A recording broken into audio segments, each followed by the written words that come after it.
These guys are ridiculous. These guys are ridiculous. Now, how about them damn Celtics? And we are back with another episode of How About Them Celtics. Sam and I are here recording Monday, August 14th. And we have, is it an announcement at this point? I guess we are now with launch. Yeah, soft launch. We're We're very now hard with launch. CLNS We Media. just didn't tell anybody. We didn't hint at it, nothing. We once, we I did teased kind of it. hint at it. Yeah, well, we are now with the CLNS Media Podcast Network.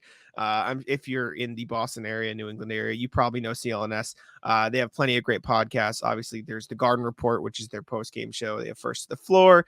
They have Cedric Maxwell's podcast. They have a bunch of podcasts. Winning Plays. You can go over there. You can see a ton of podcasts. We are now a part of that network.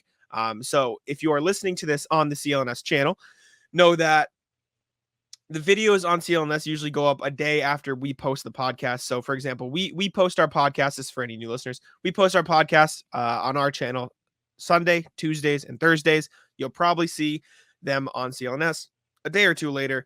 So Monday, Wednesday, Friday, or maybe again a day or two later. So we are now with CLNS, and for longtime listener Joey Spatulas, who I'm actually rocking the Ironclad Eatery shirt today, just because I happen to be wearing it. Sam's one tease of it was, what's the big news? And I remember Joey Spatulas in the comments going, what is the news, brother? Yeah, what is the news? This is the news. We are with CLNS Media, and so expect the content to be here and there moving forward. Nothing is changing. If you watch on How About Them Celtics, nothing is changing there. Pods are still going up on Sunday, Tuesday, Thursday, and those little videos we do on every other day, those are staying exclusive to the How About Them Celtics channel. So again, if you're listening on CLNS or Celtics All Access on CLNS, and you like us, subscribe to How About Them Celtics. We'd appreciate it very much, and you can get some extra content there as well, because we're doing daily uploads on How About Them Celtics YouTube channel. So lob us a subscribe button, and if you don't like us, then you don't have to, but that's okay. Yeah. What are you gonna do? Excited to get started with CLNS. We're, for now, just doing the re-uploads like Jack said. Maybe in the future we'll do something. But the one guy was all pissed today. He said, we're better than that.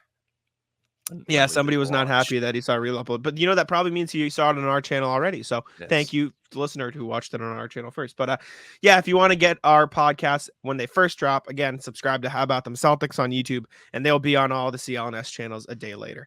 But thank you to the guys at CLNS. Shout out John and all those guys for bringing us on board. We appreciate it, and we're excited to be a part of the team. I guess it's team, whatever you want to call it. But anyways, we do have plenty of Celtics stuff to talk about today, so let's dive right into it. We're going to start with some actual Celtics news. The Celtics have signed a player. According to, I believe, kind of. They signed him to a type of contract. It was Shams who tweeted this out, right? Or was it Woj? I forget which one. I don't remember. Reported this news. One of them. The Celtics have signed DJ Steward to a training camp contract. He's going to compete for a two-way spot, of which the Celtics have one left. Steward is a 21-year-old, 6'1" point guard who played 2 seasons with the Stockton Kings for the past 2 years.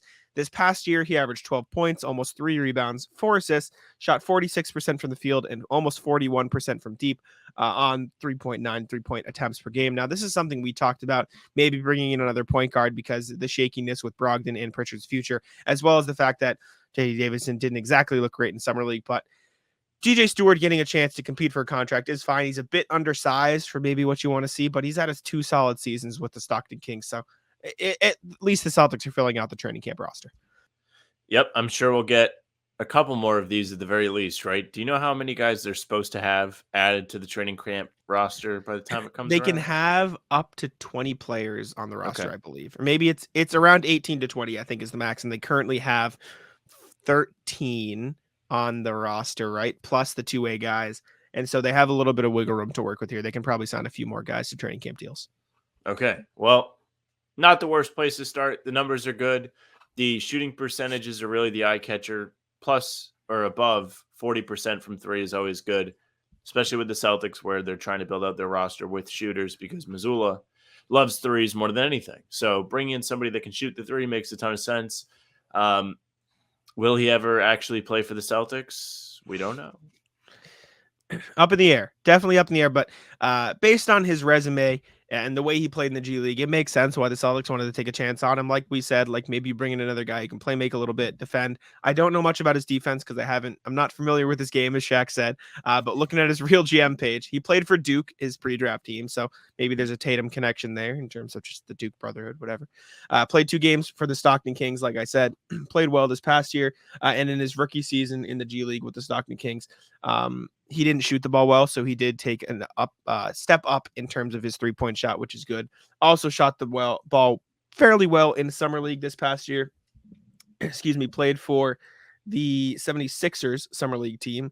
He averaged 16 in Vegas, 5 games in Vegas, averaged 16 points, 2.8 rebounds, 2.8 assists, shot 54% from the field and 47% from 3. So pretty clear why the Celtics wanted to take a look at him. He had a great summer league.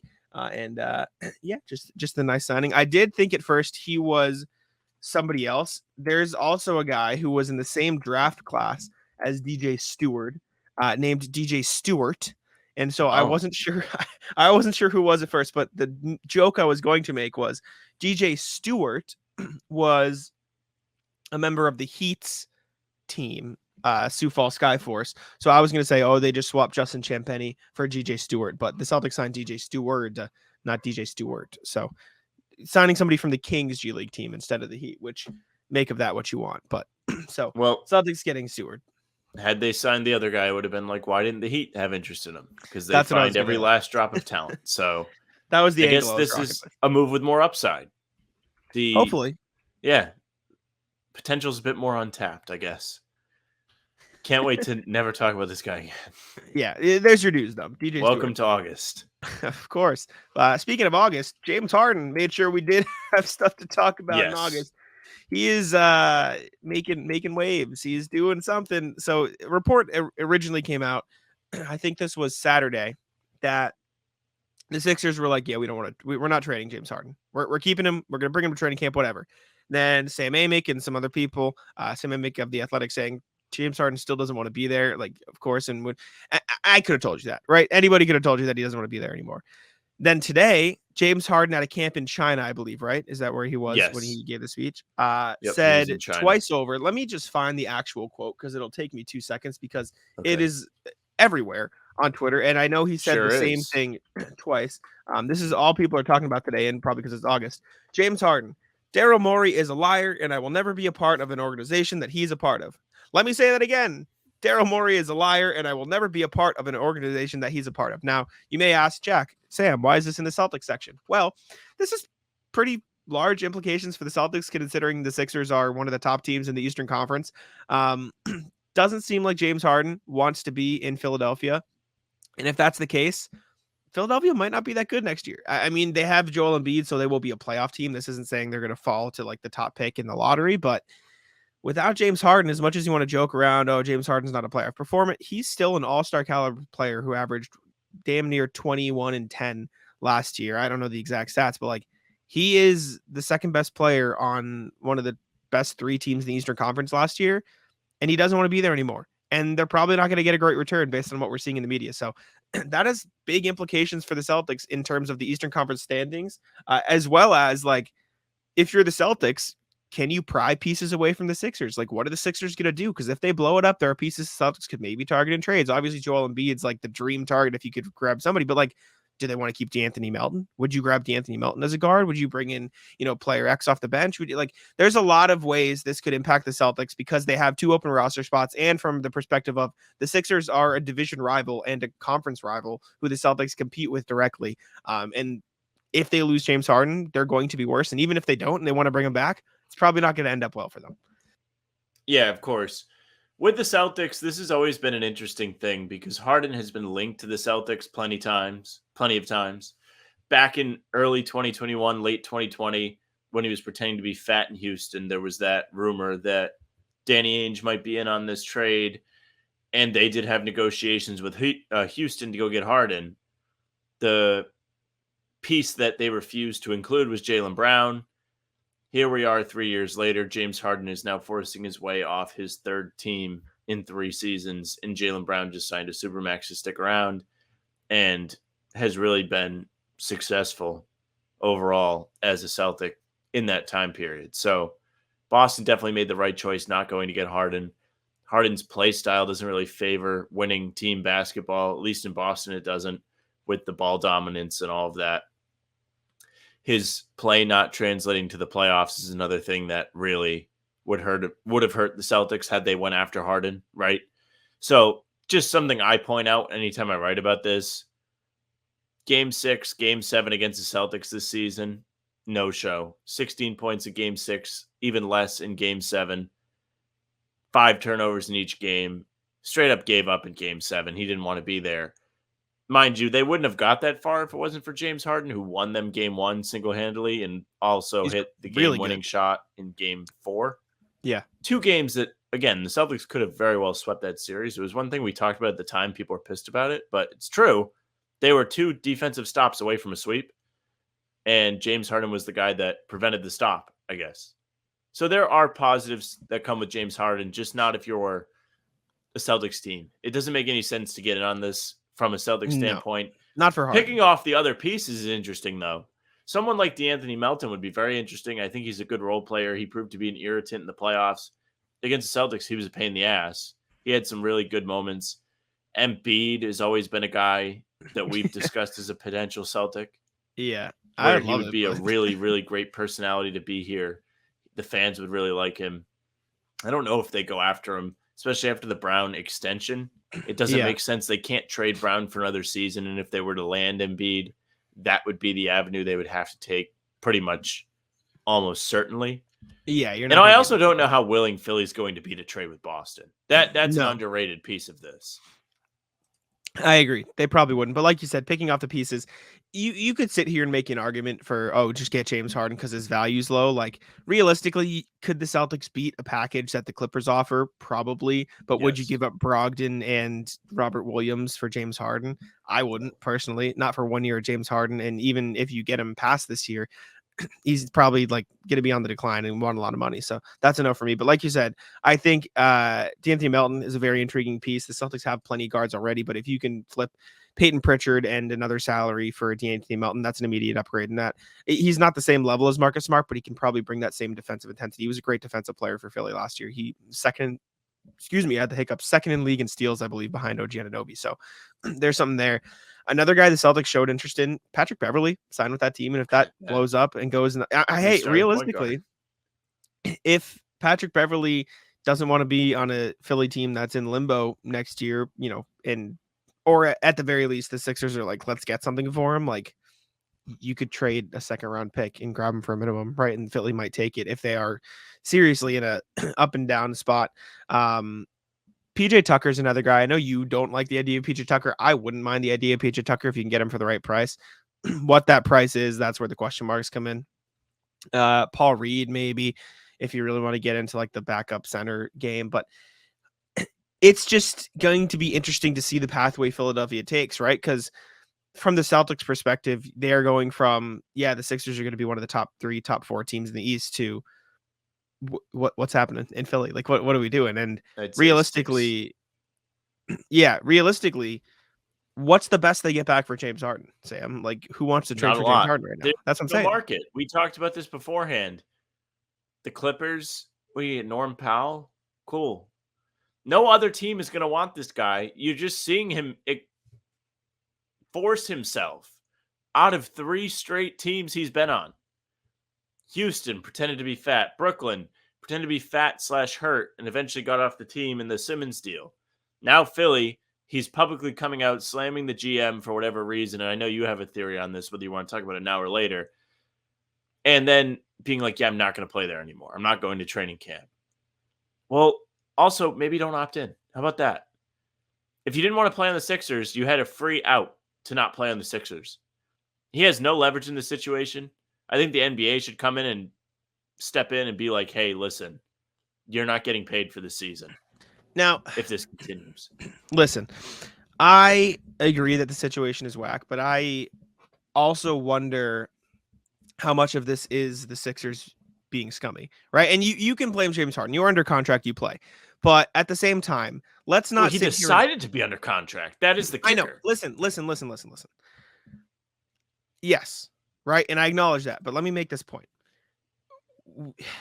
we can agree that this situation is whack and also agree that as much tampering's not allowed, right? Tampering happens. Literally every single team in the NBA tampers. Everybody. Literally every Yeah, single who gives player, a every shit? single team. It happens. Last season, we saw James Harden take a pay cut so the 76ers could sign PJ Tucker, they could sign Daniel House, they could like bring in all these pieces to help them compete, right? And presumably he Bring did in that his guys. exactly. Daryl Morey's guys too. They did that presumably with a little wink wink handshake agreement off to the side. You'll get a max extension next summer, James Harden, right? Probably. You have to assume, right? That's probably what happened. Or you at least will take care of you next summer, right? Because otherwise James Harden has no reason to not do that at his age and with whatever's going on. You take the money and Maybe you he sign wants an to extension. win. Whatever. Right? And then it comes to this summer. Maybe they're like, no, psych, we're going back on that. Which you can say, too bad for Harden, you shouldn't have done it. But that's also just kind of scummy, right? That's kind of a shitty thing to do to your star player. And as much as you want to dislike James Harden, like if somebody did that to, I'm trying to think, Giannis, right? Let's say the Bucks did that to Giannis. Giannis takes a pay cut and they said psych. Everyone would be mad at the Bucks, not Harden. But because Harden has a history, it's easy to blame him. And I'm not saying he's void of blame, right? But like that's just a scummy thing. And on top of that, the beginning of this summer was Harden opting in under the presumption that the Sixers were going to trade him. Like in our minds, it is Harden opted in and requested a trade and doing that. How do we know this wasn't him opting in and Philly saying, fine, yeah, we'll trade you. And then they didn't anticipate the market being this bad. And so they're saying, actually, psych. And at that point, it's like Harden's like, well, I opted in so you could do that, or else I would have opted out. Right. Like it's as much as the focus is going to be on screw James Harden. I also don't think Philly has been the best, team organization handling their star player in this. And I'm not like trying to defend James Harden. I'm also just saying I don't think either side is handling this particularly well. So I can see why James Harden's upset. I also see why dude, you have a history of this. Like, of course you're going to be to blame. Like, but I don't know that Philly is handling it well. And I've seen people talk about both sides on Twitter. I saw Bobby Manning put out a tweet of like, so Harden opts in under the assumption that Philly is going to trade him, presumably because that was what was communicated. And now they double back on that. Like, I'd be mad too. And I mean, that's probably why Daryl Morey is being publicly called a liar in a video that I saw a lot of Twitter people like speculate. Is this AI saying this? Is this an AI version of Harden? But I don't know.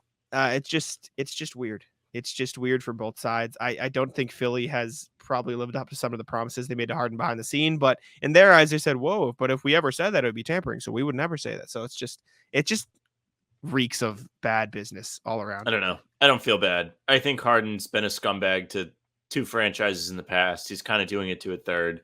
This one seems to have the most like which side is wrong to it. Yeah. Like there's actually like a debate to it. But okay. You don't want to play in the Sixers? Maybe don't opt in. I understand That's there's a what I'm money saying. aspect, a financial aspect to it where, okay, if he opts in, he's guaranteed, what is it, $33 million this year? But what I'm saying is our presumption is that Harden in his head was like, I want the money, but also to be on a new team. Let me opt in and request a trade. What if it was Harden sitting down with the Sixers and saying, listen, I don't necessarily want to be here. And it's hard to make this assumption based on the way he's handled himself in the past, but I'm just saying it's not impossible. All right. Because I saw my train of thought. I get it. That's fine. I saw Bobby speculate on Twitter. It's like, what if Harden sat down with Daryl Morey saying, I don't want to be here. I can opt in and you can trade me, or I can just opt out and leave. And Daryl Morey was like, no, we'll find a trade so we can get something back. And then he's like, actually, we didn't find anything good. And at that point, like, yeah, Harden's mad, right? This should have been all right. If that's the case, then they both should have been smarter about it. More specifically, Harden, and said, okay, you have till whatever the deadline to opt in is to find a trade. Sure. Yeah, sure. And then if not, then it's not happening because you do control that. It's essentially what happened with Porzingis this summer. And why the Celtics had to rush to get it done was because there was a deadline for him to opt into his deal for next year so the trade could actually happen. If Philly had any trades in place for Harden, they could have done that. They clearly didn't. And the perspective that we get is Harden is just looking to get a payday and doesn't want to be on the Sixers anymore. There's not a lot of good money out there from competitive teams because they've already spent it this summer. So he's like, trade me to where I want to go play. Also possible. No, it's also possible. I'm So just I don't saying. feel bad. I just don't. I know you I don't don't like I Harden. I think he I know. just Yeah. goes about this stuff the wrong way. It's a weird move. I get maybe they said they're going to sign him to a max extension, but would you after what you saw this season? Like, did he have good averages? Yes, he did. He was also injured for a considerable amount of time. He kind of no-showed in the playoffs. He was here and then he wasn't. It was a disappearing act. Was In he those their two best player in crucial the games. playoffs? No, seriously though. Was he their best I'm player in trying the to playoffs? think. I think he was. At times, I think he yes, was. but also at times, absolutely not. He wasn't But consistent eh, enough. but Embiid wasn't there at all. Like He Embiid got hurt. barely, maybe one game. Still, I guess maybe it was Tobias Harris. I don't know. I if you say yeah, take this pay cut and then we'll give you max extension, and then you don't, it's just bad business. That's scum. Or don't promise it in the first place. Then, like, say you can take a pay cut if you want, but we're not promising anything. Well, we don't know what was said. We don't. Exactly. Exactly. We If don't. it was said, sure, I guess. But also, as a player, you have to understand that's subjective. Maybe he feels like he earned it. If you're Philly, I don't know. I guess you can connect this to Jaylen Brown, right? You could be like, well, Jaylen Brown doesn't deserve the contract extension because he was bad against Miami. That is an argument that many people stand by. The two of us, we don't believe that. We're like, he had an all NBA level season. He was great in the first two rounds of the playoffs and so on. So, of course, he deserves the extension. The team has had extended success while he's been a part of it. Can you say the same about Harden? Philly got bounced in the second round last year. He was also kind of hurt last year, getting back up to speed after not playing with the Nets. This year, kind of gets hurt again, comes back. He's okay, has a couple good games against the Celtics. They lose in the second round. I saw somebody on Reddit ask if it's more of his fault or Embiid's, why the team doesn't succeed in the playoffs. But Philly hasn't made it past the second round since, 2001? Yeah, not great. So it's just a weird situation. And again, implications for the Celtics considering they're in the same division and conference. So from as much as we can sit here and blame Harden, blame the Sixers, call it a mess, probably pretty good for the Celtics in terms of the Eastern Conference standings. Very good. Because No it feels complaints. like the next thing you have it on here is the hat for Embiid to get out of there. Yeah, that's He probably what's next. Went out at that public film festival and said, hey, if I win a championship, whether it's in Philadelphia or somewhere else, it's going to be great, essentially. So he already has put it out there. Like, I'm not married to the idea of staying with the 76ers. So keep your eyes out for that. I'm sure he'll have something to say on Twitter. That's how Well, eyes emoji. Well, eyes emojis there. We'll see what happens. Correct. But next Celtics thing, we have a flurry of Celtic signings overseas, and starting with Taco Fall, who was signing in China. Per Shams, he sat down with Shams. Get ready to learn Chinese, buddy. Is that what we're talking about? The obligatory get ready to learn Chinese, buddy. Absolutely. Even though he's already kind of learned it. Yeah, I was gonna say he's get going ready back. to take Mandarin 2, the second course. Sophomore year of Mandarin overseas. Yes. Is he going back to the same team? That's my question. It looks like no. Last year he played for the Flying Tigers. This year he's playing for the Monkey Kings. I don't know what the difference is. I am not familiar with records of Chinese basketball. It looks like he is signing for a worse team. He's interested in the rebuild. Nanjing Monkey Kings. Who was on this team last year is my question. He is joining Antonio Blakeney on the Monkey Kings, former NBA player. And their former NBA players or former American or whatever you want to call it players this past year were DeMontre Edwards and QJ Peterson. So sounds like they're getting a little bit of an upgrade. Meanwhile, last year Tacos played with, I'm just going down the rabbit hole now. Do you have Taco his averages played with in China last year? I can get them really quick. Taco played with Chris Clemens last year. Okay. Former Maine Celtic. And Pierre Jackson, another former Celtic, I believe. No? That Am I crazy? I thought Pierre Jackson played with the Celtics. Am I crazy? He could have. I don't remember. I think I'm thinking of somebody else. Internationally, last year, Taco averaged, he played 33 games, 29 starts. He averaged 13.7 points, 10.1 rebounds, and 3.3 blocks a game, shooting 73% from the field. He barely miss. That is pretty good. I wonder what the money's like over there. It must be decent. Let's see. Chinese Basketball Association salaries. I wonder if we can see. Salary range $250K to $4.4 million. Not terrible. I'm sure he's towards the top. Yeah, most commonly reported salary is $1 to $3 mil. So he's probably making a couple mil to go play there. Yeah, Not bad. good for him. We take that. Good for Taco. Another former Celtic who is going overseas, Fiondu Kabengele, signing in Greece with AEK Athens. And Sam, you said Ben McLemore is also on the team? Yep, Ben McLemore also on the team. This is a team that was 6th in their top division in Greece last year. They call it the Basket League. They were 12-10. They have some juggernauts in that league. There was an undefeated team last year. Really? Yeah, the best team Who? was undefeated. What I was don't the remember team? what the team name was. I gotta go find it forget. now. And you're But I was just having a look because I was trying to write about it and add details. They play in the Eurobasket Champions League, whatever it is. They play against the other countries. And, Kabengele will probably get good opportunity there. He just wasn't going to get it in the NBA. He only appeared in 4 games for the Celtics last year, averaged less than 2 points. He got his real run up in Maine. 22-0 Olympiacos in Yes. the HEBA standings. I wonder who's on That team. is Let's take a look. a crazy season. Imagine just being undefeated. I don't see their 22-0 season on here. I see they were last year they went 30-1 in the Maybe that's what it HEBA was. League One. I don't know what the hell it was. That's It was something. crazy. No, I see what you're seeing, but I couldn't find that roster that went like that. Is what I'm saying. On this team that went 30-1 though, see if I recognize any names. Kostas Antetokounmpo, but he doesn't have a number assigned to him, so I don't know if he actually played for the team. Isaiah Canaan, a former NBA player. Isaiah Cannon. Yeah. Cannon. Is it Canaan or Cannon? I thought it was Canaan. Cannon. Cannon, whatever. Joel Ballin boy too. But yeah, interesting. At the very least. And also Mustafa Fall there's no way Taco has a brother, right? I don't think so. Anyways. I feel like we all would have known that. Yeah. He does, but not that guy. And then last one, PJ Dozier is signing with Partizan, another former Celtic. And the only reason I put this on here, I feel like PJ Dozier was like a solid NBA player for a brief stint with the Nuggets, and then he got hurt. Healthy. And then it was tough. He's a nice player though. But 3 former Celtics signing overseas, covering the little bit of a news dump. All right.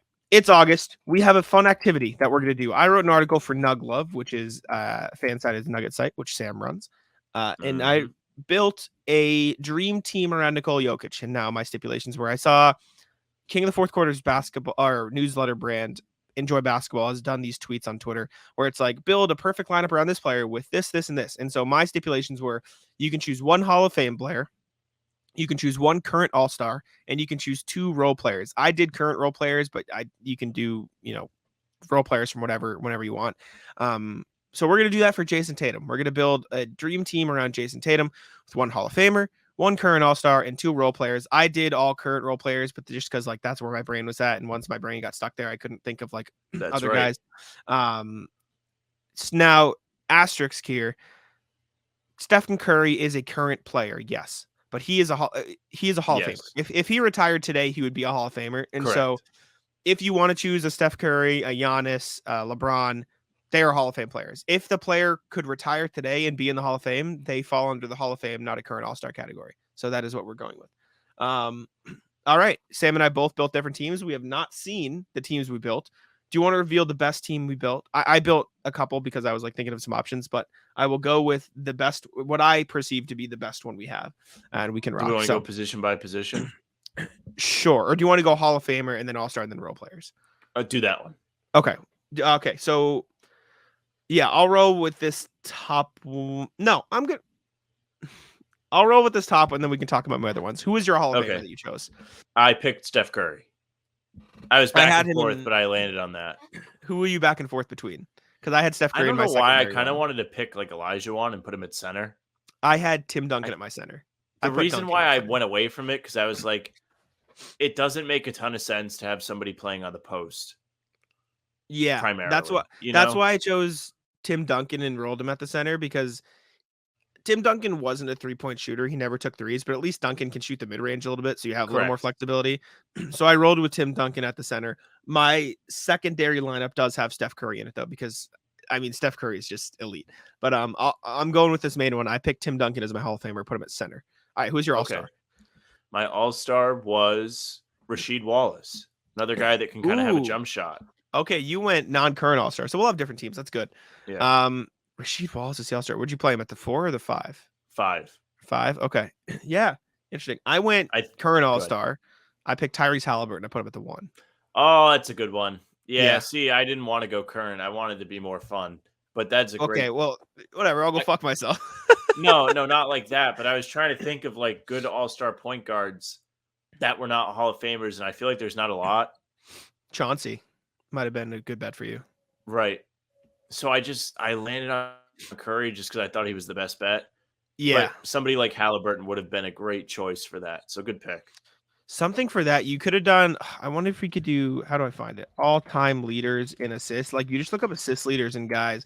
This is what I did when I was building the Jokic team. I was like, who is assist leader? I was looking for role players. I almost went with Andre Miller as like my point guard for the Jokic That's team. a good one. As a role player, because he was never an all-star. And so you could rock with him for that. All non-Hall of Famer all-stars, you probably also could like, that's where it gets a little tricky. Like Baron Davis, could you have gone with, or is he a Hall of Famer? Yeah, Baron Davis could have been an all-star for you that you chose. Yeah, he averaged 9 assists at his peak. That could have been a good choice. But I went Halliburton because I was thinking current players. All right. Who are your 2 role players? Hit me. My 2 role players were Bruce Bowen and Richard Jefferson. Good choices. Richard Jefferson was never an all-star? He was not. I looked. Shut up. Really? Yep. Jefferson. Oh my God, he wasn't an all-star. Bruce Bowen, 8 all-defensive teams, right around 40% from 3 for his career. What a great pick that would be. And then Jefferson, similar resume where he was a good defender and he could shoot the corner 3. Great picks. Great picks. I went current players again because that's where my head was at. I picked Derek White because, like, of course you can say, I know. I obviously love Derek White, but realistically, you look across the league for 3-and-D guards. He is just the best 3-and-D guard role player. The only other guy I have on another team is Kentavious Caldwell-Pope, but then you lose the ball handling. Like Derek White's just the best 3-and-D role player in the league. All defensive second team shot 39% from 3. There just isn't a better 3-and-D guard to have. And then I picked Keegan Murray as my other role player. Just a good defender, elite 3-point shooter. So my lineup was Tyrese Halliburton, Derek White, Jayson Tatum, Keegan Murray, Tim Duncan. Mine was Curry, Bruce Bowen, Richard Jefferson, Tatum, and Rasheed Wallace. Tatum was at the 4 for me. Yeah. Good lineup. Tatum at the 4. Wanted to get as much shooting as possible. Yeah, smart. I had a couple other lineups. Did you have any other like guys you bounced between? Like, do you have any other guys you considered? I had guys I wanted to use, but they ended up being all-star, like one-time all-star guys. Like who? I had Rashard Lewis I wanted to use just for shooting with a little bit of size. That's a good one. There was like a 2-guard. I forget who it was that I wanted to use, and there was one-time all-star. I was so mad. Yeah. I can't remember who it was. I looked at Sean Marion. I thought he'd be good. He can't shoot, but the defense was good, but he was an all-star multiple times. I considered like Josh Smith was never an all-star, but he could never really shoot the ball well, so I didn't think that would like be the perfect fit. I was thinking a guy like let me Google because now I just want to know the question, like best players to never make all-star team. We're looking at Cedric Maxwell never made an all-star team. Okay, well, there you go. So that's up there. Mike Conley, but he did a couple years ago. Lamar Odom would have been a really good one. Lamar Odom's a good pick. Ron Harper, Jason Terry. Looked at Ron Harper. I did not pick him. Yeah, Jason Terry, Marcus Camby, Rod Strickland, Sam Perkins. All good choices. My second team that I made 3 teams just because I was like pinging back and forth different ideas. I had Steph Curry at the 1, like you had. I had Derek White, Jayson Tatum, Jaren Jackson Jr., and Nick Claxton. I just went all defense and then shooting.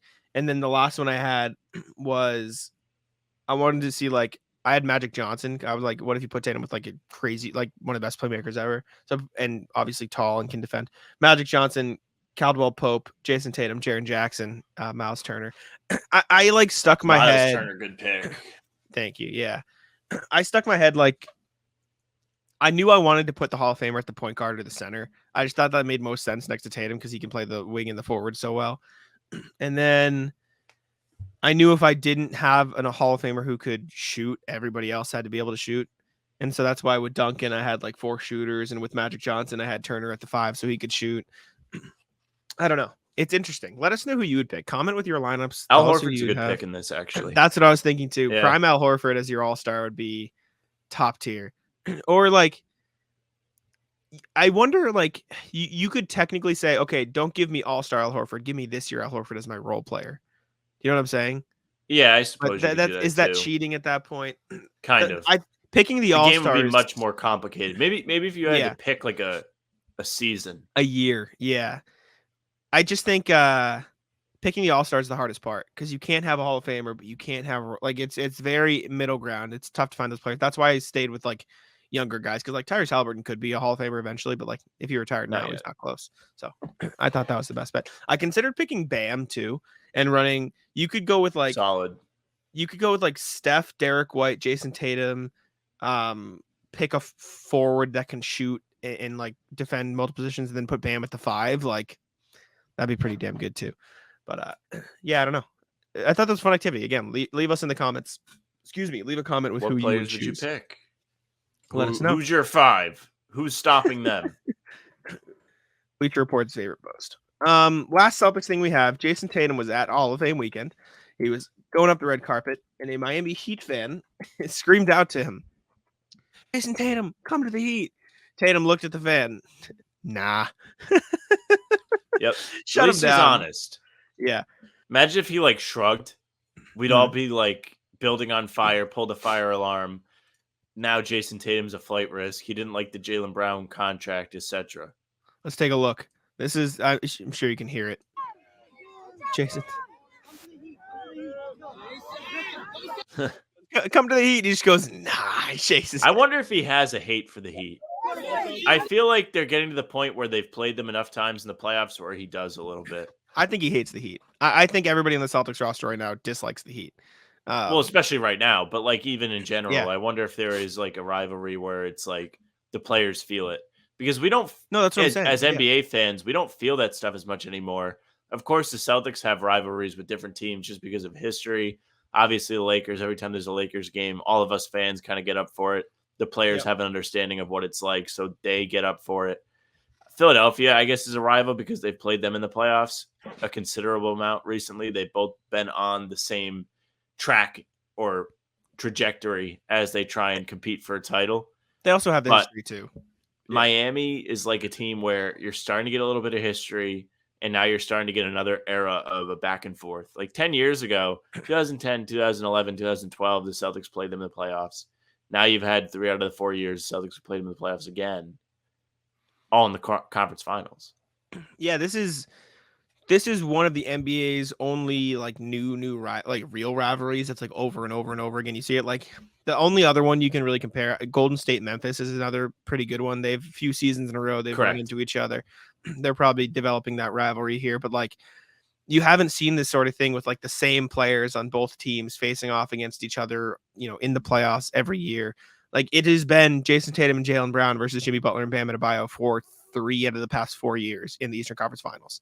That's doesn't happen anymore. Like that, the last time that happened, it was the finals and it was the Cavs and Golden State. Like these are just 2 of the best teams in the East. And yeah, I think it's pretty clear. Jayson Tatum is just like, nah, no thanks. No, fuck those guys. See you later. I'm trying to think if there are any other rivalries. I feel like Dallas Phoenix is budding into a rivalry. Growing a little. I think if they play in the playoffs this year, it'll really like oddly enough, Denver doesn't seem to have any rivals. No, well, realistically, they didn't really have to fight too hard this year. They just kind of rolled through everybody. I don't know. They've lost a lot of their bench. They lost Bruce Brown, lost Jeff Green. Konkar tore his ACL. He's not playing this season. Like they're without wing depth on the bench right now. Of course, Christian Brown's going to be better. They drafted Strother. Hunter Tyson was like first team all summer league. Like they have another guy coming up the ranks. They'll be okay, but they don't, like you said, they don't really have any rivalries. Philly Boston is another one that's like become clear because Milwaukee. Yeah, Boston Milwaukee. It's just the Celtics and every other team. Well, it's because actually the Heat Milwaukee too. They played each other a few times in the playoffs. Yes. And the Heat have gotten better. Well, they've played each other 2020, 2021, and now this year. Yeah. They did not. No, they didn't play last year. Just they've played each other every year. The Celtics and the Heat have played each other. Almost every year. Wrong. No. They took turns. Sorry, yeah, they took turns. My bad. It's 2 of the years. 2 of the years they played each other the same year. I don't know what it was. Yeah, because in 2020 they played each other and the Celtics played the Heat, and then this past year, They played each other. And the 2022. Celtics played the Heat. Celtics played both teams. Yes, and in the other 2 years, the Heat played both teams. Those 3 teams are really. It's kind of like those 3 teams are really fighting for the top of the East, and Philly's like the younger brother. Guys, I want to play too. Like, Yeah, Philly. Well, they're not going to get to play. No, they're not going to get to play. But it's comforting to hear Jayson Tatum say, "No, I don't want to go to the Heat." Because, like you said, if he had just shaken it off, it would have been like, "Oh, drama." But I've seen a lot of Celtics fans on Twitter saying like all these Heat fans are saying they're so much better than the Celtics, and they're begging Jayson Tatum to come to the Heat. Also, like, as much as like that's funny, haha, it's like a 9-year-old kid. Like, let's not act like this is the entire Heat Nation. This is a child seeing Jayson Tatum, a player he likes, saying, "Oh, come play for my favorite team." Like, get out of here. But fun video, interesting from All-Star Weekend. Just fun video to see. I know we don't have this on the sheet, but I'm looking for a different piece of this Harden thing, and one of the headlines on Bleacher Report is agent, quote unquote, wouldn't be surprised if Harden wins MVP next year. I saw this. Let's go to NBA. I'll move it blue. Yeah. We're talking a little more James Harden, and we don't have to dive too deep because we got pretty deep into it when we talked about it in the realm of how it affects the Celtics. But I did see that quote. Wouldn't be surprised if Harden wins MVP. Shocker, agent and player promoting the player. My thing that I wanted to talk about, where is he going to go? Like, outside of the Clippers, which you can see why that obviously makes sense. What other team is making a trade for James Harden? Yeah, I don't know.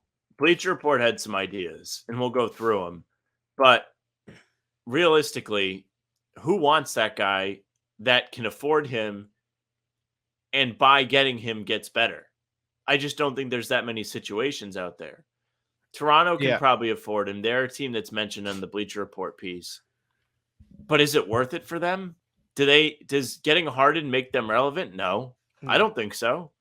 I think that makes them a fun 6 seed. They are the Brooklyn Nets from last year. I think they could be a top 5 team, top 4, but the East is just too stacked. Bill Simmons tweeted out, here's the funny thing, there is no Harden trade. Chicago isn't trading DeRozan. Clips aren't giving up anything. Younger teams don't want him. Contenders can't risk it. That leaves only one candidate, an embattled franchise with a history of foolish risks, and it's just Washington. That would be funny if they just went without Harden when they're trying to rebuild already. It'd be a dub for the Sixers. You could probably get some decent assets if Washington was stupid enough. Sixers are not getting any deal done with anybody. It's just not going to happen. Yeah, there's not much. Nobody would want him. I saw the Pelicans floated. It's like a CJ McCollum, but like maybe. Okay, maybe I can see that. I'm not doing that. New Orleans is a small market. They have some room for desperation where everybody saw what New Orleans was capable of last year when everybody was healthy. They were first in the Western Conference, I want to say a month, 2 months into the season. Then Zion goes down, and they kind of slowly trickle down the ever so tight Western Conference race that was last year, where what was it? 3rd and 11th were separated by 2 or 3 games. Nuts playoff race there. Bleacher Report also floats the Sacramento Kings as a team that might want to go for Harden. There's no sourcing on this. They're just kind of piecing together. They have X amount of assets. They might be able to make Philly happy in a deal. The argument, Sacramento Kings could be a viable trade partner. They're hoping to build off momentum of last season's 3rd place finish in the West and could be open to a splash move this offseason. They have multiple trade assets such as Kevin Huerter, Malik Monk, Davion Mitchell, and Trey Lyles. If you're a Philly fan and they trade Harden for those guys, that's head in hand stuff. Yeah, that's not great. Not great at all. Another team, the Jazz are interested in Dame. This is like a lower risk Dame if you really want to talk about it. But again, if you're Philly, you're getting Clarkson and Sexton back, and it's probably not great. It's not the best, but probably better than the Kings package, right? Yeah. With picks? Because Utah owns all those Minnesota picks, depending on how many they would be willing to give up, could be valuable for Philly. I don't see anything interesting happening with this. It's tough to see. Windhorst went on TV today and said that all trades are stalling out right now. Like there's no trade talks happening. That's another wrinkle to this. So Who knows what's going to happen with Harden? And with all the forcing his way out, who wants him? If you're a front office watching this happen, you're like, oh, I don't want that guy on my team. No. Not worth the risk. He's just not. Whether he's still a viable player or not, sure, he averaged 23 and 10, like you said, good numbers. Does it feel like he impacts winning enough to deal with this? No. To deal with him maybe forcing his way out halfway through the season if he doesn't get what he wants? Absolutely not. Yeah, no, I agree. This whole Harden situation is weird. If I'm another team, I'm staying away from him like the plague. It's just not worth it. I love that no one's getting their way right now. It's just not happening. The summer of Sam. Well, actually, I don't think we should call it that. Maybe not. Why not? I think that's like a serial killer. Son of Sam. Son of Sam. Yeah, sorry, same thing. Yeah. Summer of Sam is it's a movie. During the summer of 1977, a killer known as the Son of Sam. It was the movie about the Son of Sam was called the Summer of Sam. But killing superstar trade hooks, slaughtering them. People are listening to the pod and they're like, "Yeah, we should spite these guys and not trade them." Yeah, maybe the GMs like they start hearing me rant and they just start slowly nodding. They're like, "Yeah, that's a good point. I'm not going to trade him to where he wants to get traded to." Sam's loving this. This is Sam's he turns to his assistant favorite. Block Pat Riley's number for me. Yeah, of course. And one player who's not in trade rumors is Nikola Jokic. He is chilling in Serbia with Aaron Gordon, watching some horses. Sam, you put this on the show sheet. Do you want to explain? Yeah, Jokic loves the horses. Loves it. They were out this weekend. Aaron Gordon went overseas to visit him, and they went to the racetrack. Jokic had 3 horses race. Shout out to Devin, who wrote this for Nug Love. Yeah. And one of his horses took first. The other 2 won silvers in their races. And Jokic got a trophy that looked like something you would get at your local awards store, like where they make the trophies for like Little League. And him and Aaron Gordon were hoisting that thing like they just won another NBA title. Here, I'll share the picture for you. Here we go. Here's Aaron Gordon. If you're watching on YouTube, Aaron Gordon and Nikola Jokic. Like, does that not look like just like, oh, my Little League team won the league this year? They're hyped, man. Come on. They're excited about the horse racing. Jokic more excited about the horses than the NBA title. I know it's an angle that's been beat into the ground, but he looks so thrilled there compared to when he won and they were asking him about it. He's like, yeah, okay, I can go home. I love it. I love Jokic. How do you not like Jokic? Like he's just hanging out. Beat your team.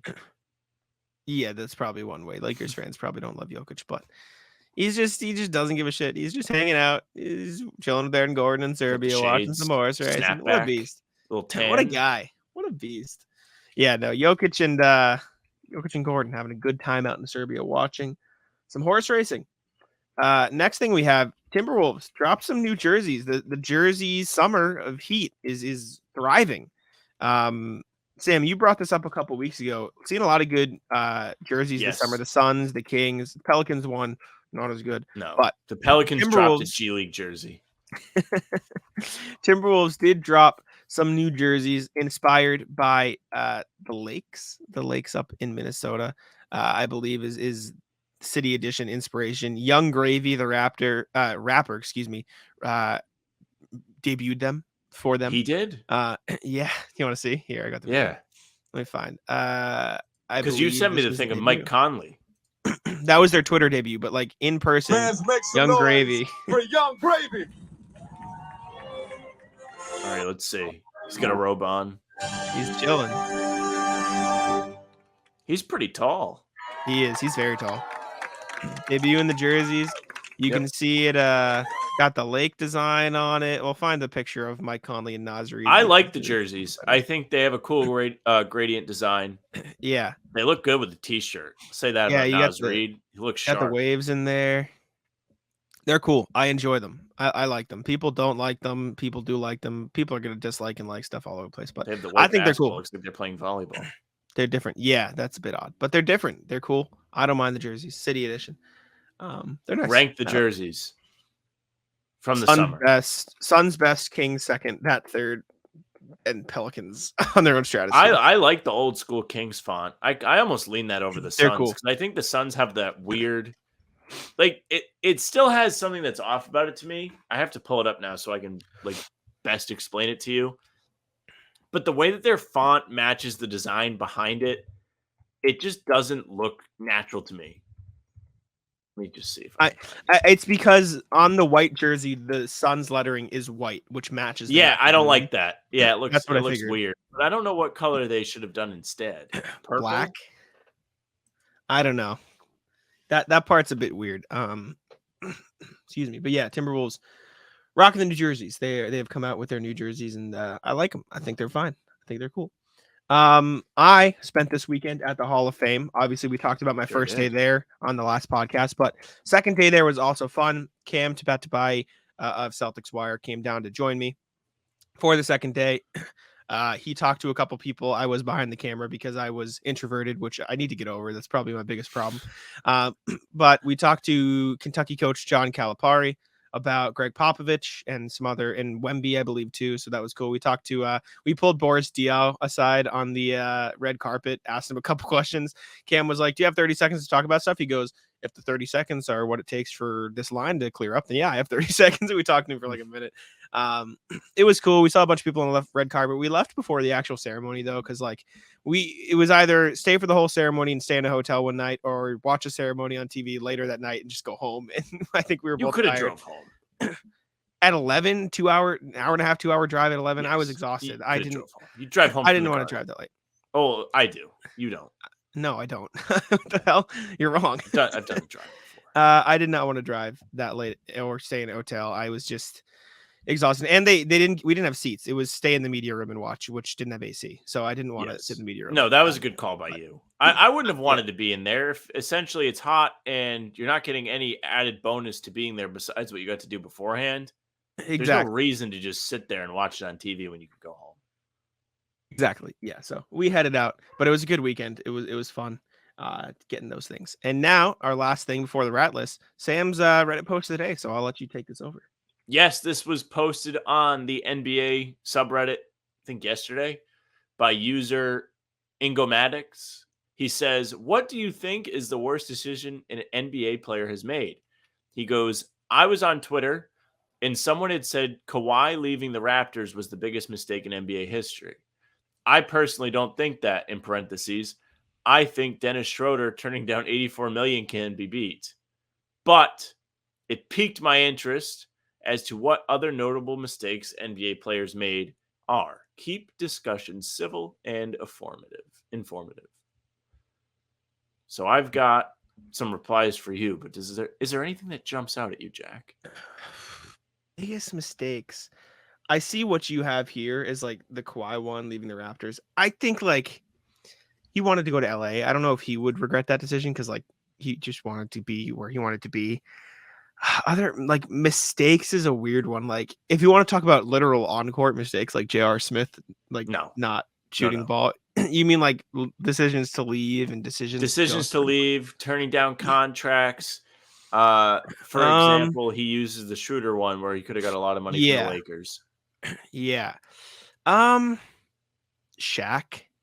leaving LA, like being so upset that's with a good Kobe. one. I think that's probably the biggest one that makes sense. Michael Jordan deciding to retire and play baseball. That's a good one. Probably one that probably shouldn't have happened. We've got LeBron staying in Cleveland for as long as he did. Like realistically, he had to stay there. I know he did. But like if he was today, I'm saying if he did that, if you moved 2003 to like 2013, he would have requested a trade during his second stint. I don't know. Has any player done that recently where they haven't got out of their second contract and they requested a trade? Ben Simmons doesn't count. He's a bomb. Ben Simmons not learning to shoot threes, bad decision. Yeah, not a great decision. Being afraid to shoot the ball, bad decision. Some of the better replies, somebody mentioned Victor Oladipo turning down not one but two contract extensions, one with Houston, the other with the Pacers, I believe. Both of them very lucrative, and then he got hurt. Somebody said, top reply, Jay Williams riding a motorcycle. Yeah. It's so messed up. Somebody said, along with Larry Bird building his mother's driveway. Very true. Let's see. What else do we have? Off the top of my head, I don't really... Spreewell needing to feed his family, somebody said. I'm pretty sure he turned down a good size deal from the Knicks or Timberwolves. I don't remember who it was. I think it was the Timberwolves, and it caused the downfall of that KG era, if I'm not mistaken. It could have been the other way where it was the Knicks. Nerlens Noel turned down $80 million or $70 million rather, with the Dallas Mavericks. Yep. Oof. Some of these are tough. I think that's all we got. That was a quick one. Mm-hmm. Nice. Oh boy. Yeah, no, I think Shaq and Michael Jordan are probably the biggest. Oh, this is a really long one. I'm not going to read it. Because it's kind of confusing. Right. I read this before and I didn't completely get it, but. All right, I got you. All right, you want to move on to the rat list then in that case? Go ahead. We can All move right, on. well, I guess we should explain it because we're on CLNS now too. If you're listening to us on the CLNS media channel, the rat list is us. Rat list them. No. It's like, never. what? The rat list is when Sam and I complain about stuff effectively. So examples are people. That's what we do. Is that not Somebody what we are? said Gilbert Arenas bring a gun into the locker room. That is a rat list move, and it is also a mistake. Examples of rat list are people running red lights, people who drive too slow on the motorways or whatever, highways, whatever you call it, drivers who go too slow. I often rat list people at golf who talk during my backswing. And I'll kickstart today. I'll rat list my mom, who hates being on the rat list, but I'm going to rat list her. I was with my sister and my sister's boyfriend. We were driving to get ice cream, and we were meeting my brother and his girlfriend. We like had a family dinner at my dad's, and we were stopping somewhere on the way back. I call my mom to see what she wants. If she wants ice cream, doesn't answer the phone. Whatever, fine. My sister's boyfriend Zach calls her, answers the phone. Rat list. Wow. We're answering him over me. I told her she was getting rat listed, and she hates being on the rat list, but it is happening. So she is she's not happy with it, but I am mad because I got ignored by my own mother. So rat list for not answering my phone. Yeah, I'll do a rat list for you. Rat list the slot machines at Mohegan Sun. So Jack and I, after we recorded the last episode of the pod, met up at Mohegan Sun because Jack was there for the Basketball Hall of Fame events earlier in the day. He was in the area. So we went. Jack never gambled at the casino before like that. Played the tables. Jack wanted to try the slot machines, and he got absolutely murdered fast. They made Jack pay out to play each spin, and it was quick. You lost some of like the money you would put in the machine in what, like 3 or 4 spins? Like, it wasn't worth your money. Yeah, no, it was bad. I mean, we played blackjack first, and I came in with like a certain amount of money, so I only lost like 120 on the day, and that was just like what I mentally was accepted that I would lose. Like, it was fine. So yeah, I had like a certain amount after blackjack, and I was like, oh, let's just go have fun and play some of these slot machines. I don't have a problem with slots, but I just want to know why I'm losing. Like, I don't care if I lose. I just want to understand why I'm losing, and I don't on most of the slot machines. So Sam won big at blackjack. Though, I had a pretty good day at the casino. That 8th, the match the dealer, that was I got 2 suited matches on the same hand, so I got paid like $100 on a hand. It was pretty crazy. That was big time. That was big time. Did I rat list Mohegan Sun last time because of the directions? I think I did. I think that was last podcast. Oh, you might have. That's double rat list for them. They took your money. They did, yeah. And your confusion with getting around the casino. Directions. Yeah, I did rat list that. I'm trying to think. I've only been back in town for like a day. What else can I rat list? Do you have any more? I'm trying to think right now. I can't think of anything off the top of my head. Oh, yes, I can. So I drove back from Springfield, left the Hall of Fame, and I had my stuff with me, so I just left right from the ceremony. I could not figure out how to get out of Springfield. I took like 3 laps around the city before I figured out how to get on the highway. And it's because the way it works, I came out of the parking lot. You take a left, you go around, and then you're supposed to take a left and immediately get on an on-ramp. But I didn't know that for the first 2 times because my Google directions don't like separate them well enough. And so I ended up taking laps around and around like 3 times. It took me 20 minutes to find the on-ramp. So that pissed me off. The drive back was fine. I got some McDonald's because I didn't eat a lot that day. That was fine. Stopped, whatever. Got back into my town. And the roads in my town are like 40 miles an hour, right? I was going 25 the whole way home when I got back to my town. Just stuck behind a car. Oh, some car going 25 miles an hour in a 40. I was so angry. I almost passed them. it was inexplicable. They were like putting their brakes on around turns and like stopping so they could turn. It was maybe some of the worst driving I've ever seen in my life. It was truly horrendous. That's enough to ruin your day. Ratless. It really did. Really did ruin my day. I was very angry. And this was late too. This was a long day. I got up early for me. So I was like up at 8 a.m. I was getting home at like 10:30. I was exhausted. I still had a little bit of writing to do. So I had to get inside, edit the podcast, last podcast, get it uploaded. And I was just, it took me an extra 5 minutes to get home, and it was just enough to make me real mad. So Ratless, the driver who doesn't know how to drive, terrible. Ratless, my friends, some of them. We were playing Xbox yesterday, and I haven't played Xbox with like a group of 4+ a very long time. It's been a while. And we were playing games, and in between games, it was taking a real long time for everybody to get ready for the next game. Yep. It was the step away. We were playing Dead by Daylight yesterday. Yeah. Oh, and good game. In between, the one kid just disappeared. He didn't say a word. Yeah, that's right. And it led to me getting off because I was like kind of tired and I wanted to watch some TV before I went and played basketball. Just nowhere to be found. Mm-hmm. Where'd you go? Nothing. People calling him nothing. Are we gonna name drop? Are we gonna name drop this person? No. Or are we gonna leave him No. be? How was ball? I couldn't go to basketball last night. I was sad. It was good. I played 6 games, lost once. I had to do a lot, but I was good enough to win. So that's really what matters. There you go. I wish I could go. We had dinner at my dad's, which was good. No complaints, but just I haven't been to ball in 3 weeks now because I was on the Cape, then ball got canceled, and then dinner at my dad's. That's right. So, not fun. I wish I could have been at ball. Ratless the Rain canceled my game yesterday. Tough. That'll do it. I'm trying to think what else I got.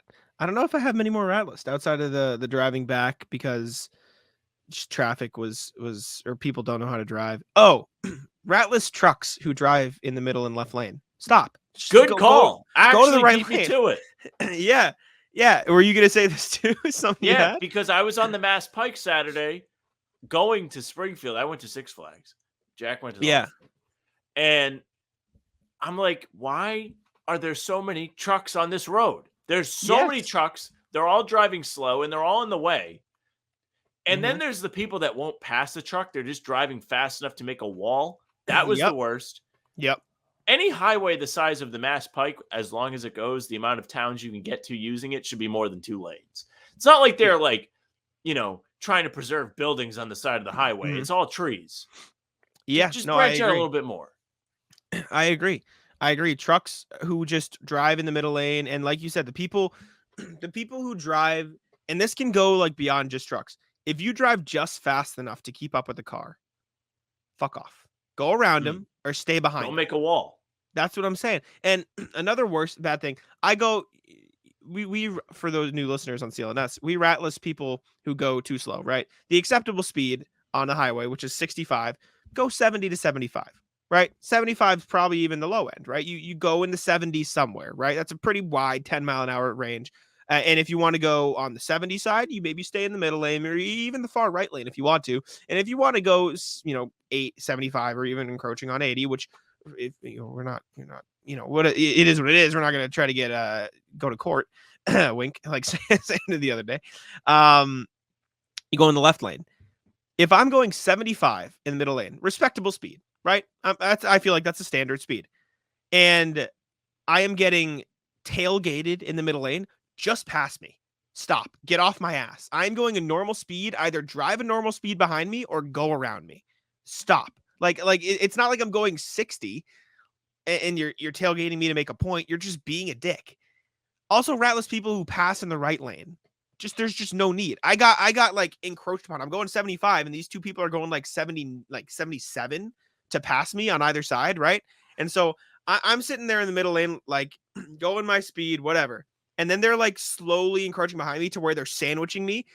If you're going to pass somebody, go fast enough to pass them quickly. Don't stay by my side for like multiple miles. Go around.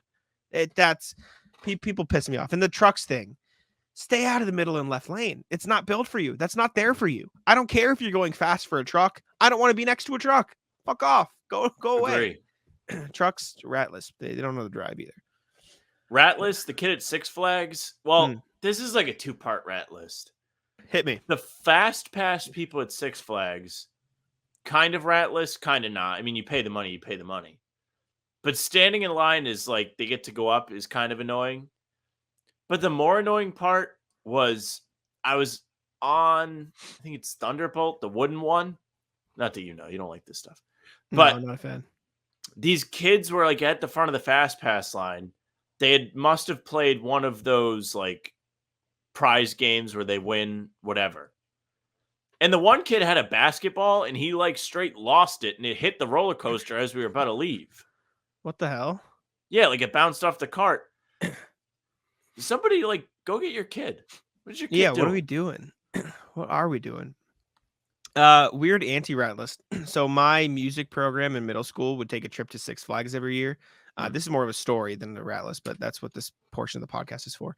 So we would take a trip to Six Flags. We'd do some performance at something up there in Springfield, is where it is, right?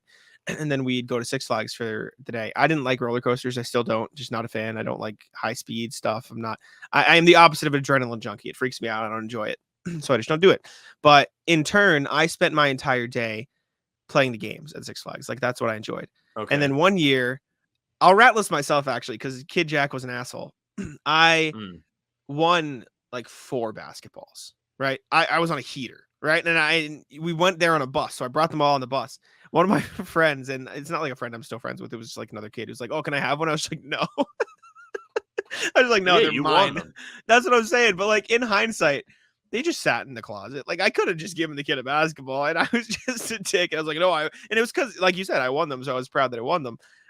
Because they scam you on those games too. It's not easy to make that shot. The rims are tight and you gotta hit it. So I love the games because you pay that money to win something that you'll never use again. Like you said, they just sit in the closet. Of course. They're not nice basketballs. Like if you're gonna go play, you don't use those. I got the logo the ones stuffed too. Animals. They had these big ass peppers that people were walking around with. Like the bananas. Yeah. It was a pepper. That's the new thing. They had peppers. And I was like, sure. Who wants that? Who's winning that? Yeah. Odd. Very odd. Yeah. And the basketballs I got to were team basketballs. So I like picked teams. And randomly enough, the only one that survived more than a week just because it either didn't pop or like held up or I just want to use it was the New Orleans Hornets. So I just had like a teal and yellow basketball rocking around my house that I used all the time. You know what was the weirdest prize I saw? Yeah. You know how they have the basketball game where you shoot the threes, like you try and make it. It's like a 3-point contest, and the prize tiers go up. It's far away. The one that's it's threes.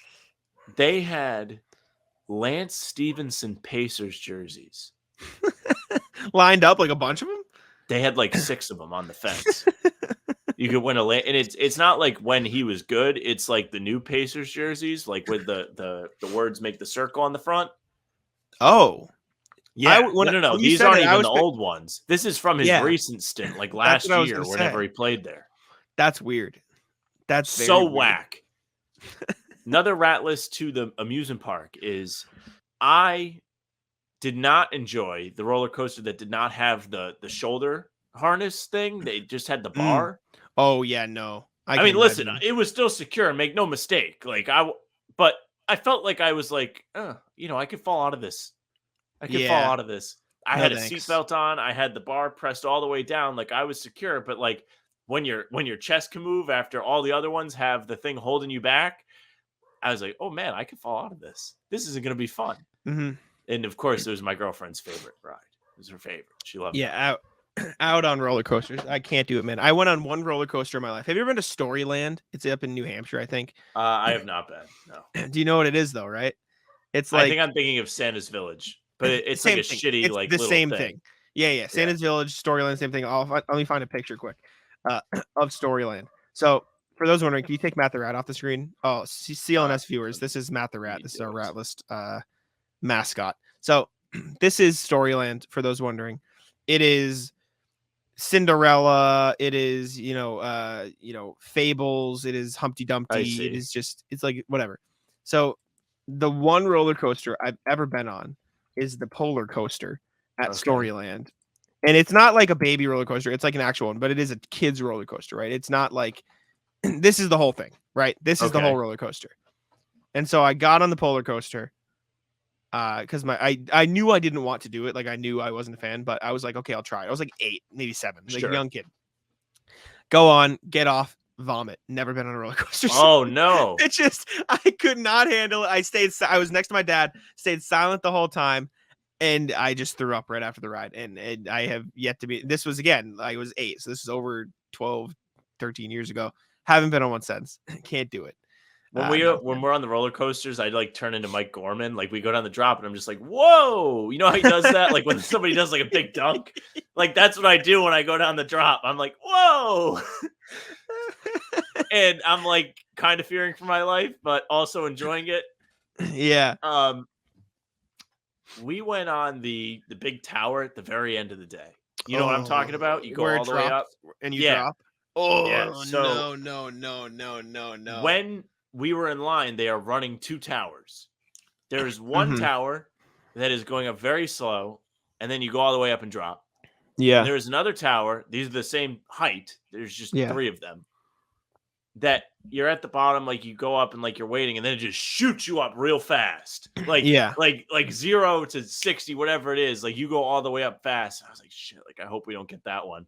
And that's the one we got. Yeah. But in hindsight, definitely way better than going up slow, because as soon as we left and got shot up, I was like, all right, like we're all right. We're good. There's no anticipation. The anticipation is at the very beginning when you're just sitting there. Yep. Oh man. That's one of my favorite rides, but I cannot do it without being anxious. Like every single time I go on it, it is nerve-wracking. Waiting in line was nerve-wracking, but it is probably my favorite one. Do you know what the one ride that looks like the worst to me? It's the slingshot one where you strap in, they just sling you up on 2 bungee cords. I would never you know do what I'm talking about? That one I'm never doing. That's a death trap. That looks horrendous. That's essentially what this felt like, though, is we went way up. Back down fast, and then you had to go up. Then they bring you back up slow, and then they drop you again. That's awful. Yeah, no, you couldn't pay me money. That sounds horrible. We should do a video where we go and like you literally get paid for like every ride you do. Like we'll put a price on every single one. You couldn't pay me. I would not do it. I value my life, and in my mind, I'm gonna die, so I will not do it. It's like bungee jumping. You couldn't pay me enough money in the world to bungee jump. Are you kidding? No, I wouldn't want to do that. You know what I'm saying? Let me just attach my life to a 2 centimeter wide piece of rubber. Maybe after a bad week. All right. Before we get to the outro, you guys left us some rat lists in the comments, and so we're gonna go take a look at those. If you are a new viewer on CLNS, make sure to check out the comments. I don't know where I was going with that. Make sure to leave us a rat list in the comments is what I was trying to say. Leave us some of your pet peeves, some things that have annoyed you. We'll read them on the podcast. And so I'm going to go through our comments here, and we're going to scroll through. I'll move Matt the Rat first, and we're going to share some of your guys' rat lists. I don't know exactly where they all are, but we'll look for rat list stuff. Okay, deal. Joey Spatula, long time listener and viewer of the podcast, said rat list jacks indigestion. Which I agree. I also rat list this. It's not fun. I don't enjoy it as I get indigestion. So rat list that. There you go. Sean is rat listing another commenter who, sure, if you'd like to rat list each other, you can. He's hostile comments. Yeah, right. That's what I'm saying. Let's see. What else do I got? What else do we got for rat list? Maybe there's definitely a couple of them. That's what I'm saying. Should I search rat list? In the top, get rid of the X that you haven't responded, just in case. You're good call. Nice comment here. Thank you very much. Obviously, what if this is a good what if? People that get in their car in a busy parking lot and then don't move for 15 minutes. That is a really good one. List. Especially like just you see the lights go on and you're like, oh, okay, all right. We got a spot. It's close. I do this. Like I sit in my car for a minute, but not if it's busy. Like if it's busy, I'll leave. If it's like an empty parking lot, I'll chill there. I truly don't actually think about it, but I don't think I ever sit in my car that long in the parking lot. Mm-hmm. Definitely. Rat list and digestion. We saw this already. Randon, combined rat list with Landon, another longtime listener, received the highest number of hearts. Obviously, legend. People who are suddenly on your ass before they turn off onto a highway on ramp, then give you the finger as if they're safely on the ramp. Thought about driving across the grass onto the ramp to drag them out of their car, but I've started meditating. Rhode Island is mayhem. Shout out Landon. Yeah, definitely rat list. People don't know how to exit the highway. I saw a video on TikTok of a cop sitting next to a highway exit, and anybody who tried to get into the skip the traffic and get in right before the on ramp, he pulled them over. He got them out of there. So he was protecting the rat list. Any more rat lists? Thank you to Uni for the kind comments. Another rat list symbol there. I'm looking to see if we missed. Oh my God, there's that long thread between those two guys beefing. Yeah, Sean rat listed ill. So these guys are having beef go in our root comments. for another team, he said. Yeah, the stupidity. Also the video. Yeah. They're mad at each other. And I don't even think that's the end. Yeah. It doesn't Oh my even end God. there. There's Wait. more. Oh my God. Yeah, okay. They got very angry at each other. So there is that. Any more rat lists that we missed? I think this might be all of the rat lists we had. Somebody getting mad at me for overvaluing Grant. We rat list the old time. dudes. We did these? Yep. Who can't read? Yes. I also said Sam picks up my calls. No, don't worry about it. Yeah, leave us a rat list in the comments. Make sure you tune in, and we will make sure to read them on the next podcast. But anyways, thank you very much to all you guys for watching. Thank you to CLNS for bringing us on board. If you're watching on CLNS, make sure to subscribe to the How About Them Celtics channel. We post podcasts every Sunday, Tuesday, Thursday. You'll probably see them a day later on CLNS. So if you want to be up to date, make sure to subscribe to How About Them Celtics. And you'll also get our daily uploads. We upload 10 to 30 minute videos on a variety of topics every other day of the week. Today we uploaded one about Kenneth Faried and other free agents, Kenneth Faried, who we think would be a pretty good fit on the Celtics. I think that'd be a good signing, but check that out. Subscribe to How About Them Celtics. Leave us 5 stars on Apple and Spotify if you're an audio listener or in general. And then leave us a comment, leave us a rat list, talk about Celtics, anything. We love reading the comments, whether you're on CLNS or over here at How About Them Celtics. It's my favorite part of the day. So say something down there, say what's up. But thank you for watching. I'll let Sam wrap it up. Hey, thank you very much for watching or listening. If you're watching, you're on the YouTube, whether it's CLNS or How About Them Celtics, make sure you subscribe, leave a like. If you're on How About Them Celtics, hit the notification bell so you don't miss any of those daily uploads that we've been doing. Also, and leave a comment, leave your rat list. Not to cut you off. It's not Celtics, it's Patriots, but it's big Patriots. I don't care. Let me wrap the show. I know you don't. It was a New England podcast. The Patriots did something. Give me a break. Whatever. Finish. Rat list, Jack, for interrupting me. Fuck off. If you're listening, you can find us on Apple and Spotify. You can follow us there, leave a nice 5-star review, say some nice things about the pod. You can follow us on socials at How About Them C's, Twitter, Instagram, and TikTok. That's the handle. On Facebook, our page is just the name of the podcast. You can follow Jack on Twitter at JacksMoneyBay. You can follow me at Sam LaFrance NBA. That's it for us. Bye.